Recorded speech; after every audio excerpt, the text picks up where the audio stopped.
Greetings friends, it's me Wayman, and I'm posting to the Wayman29 account this video analyzing the Woods of Jordan's videos concerning Jer777, which is his father. Used to be Pastor Jer, but we're not sure anymore. And I always thought that when preaching, one should never preach on morality, one should never preach on politics, or one should never preach on money, because usually the ones who are most outspoken on any of those topics, they're probably involved in something, which is pretty fascinating. And it just goes to show that, as I said before in one of my previous videos, nobody's exempt from life. And what's fascinating is I feel bad. I feel bad for Woods of Jordan. He's allowed to have these beliefs, and I'm kind of proud of him for standing up for what he believes is the right thing to do. And he's right in saying that his father should not be posting videos on marriage counseling and acting as a counselor or a pastor on YouTube, having some sort of ministry. If he's going through these issues, at least the poor kid's being honest. And if I was your neighbor, you all could come live with me. Got about 30 Bibles on the bookshelf back there. I'm agnostic, but I wouldn't mind. You guys could go to church, do whatever. But the thing is, what I find fascinating is the people who maybe complain about divorce the most are unmarried and they're not going through anything.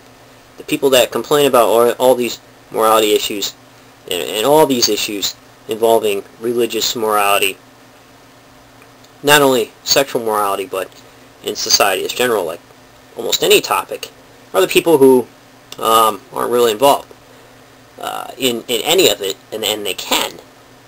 It sounds kind of strange because what I said before, they probably were, but that's dealing with evangelicalism, if you think about it.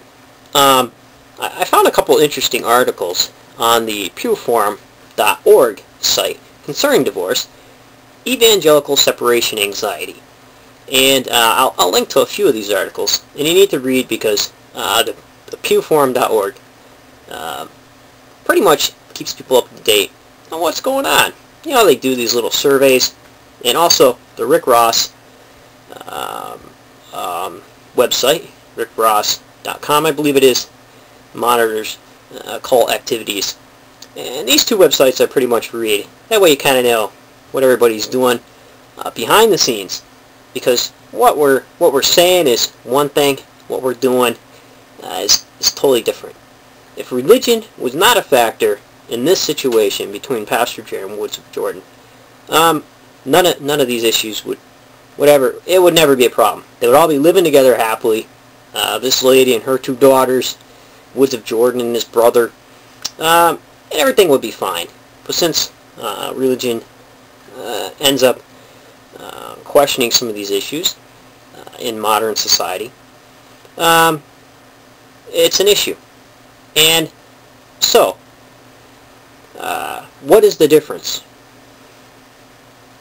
Can we soften on divorce? Evangelicalism right now is softening on divorce. If we soften on divorce and take a hard line on other issues, what is that? What is that? And how come we can't be consistent? We can't be consistent because we're human. We're human beings.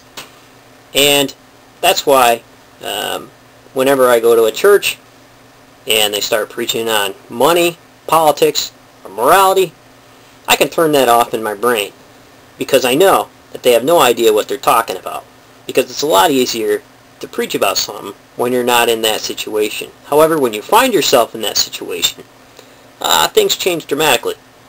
I have downloaded and saved all these videos and these conversations because these are great examples of a Christian idea of a family kind of thing and pastor kind of thing gone awry. We've heard about it all the time, we read about it, we know the Jim Jones and all that stuff, but now we have it on video. and it's amazing. And I'm wondering if Woods of Jordan used that new camera that his dad tried to bribe him with to do the video against Pastor Jer, which would be really fascinating. But while I revel in such drama on YouTube, I do feel very bad for Woods of Jordan, and I wish him the best. And there was a saying by Augustin, "Lord, deliver me from sin, but not just yet." It's probably worded differently, and somebody can post a correct quote, but it's along the same idea.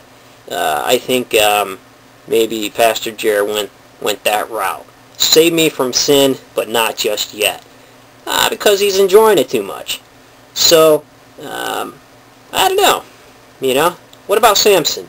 Here the Spirit of God fell upon him, the biblical literature in Judaism, and he did a lot of things that went against the belief system.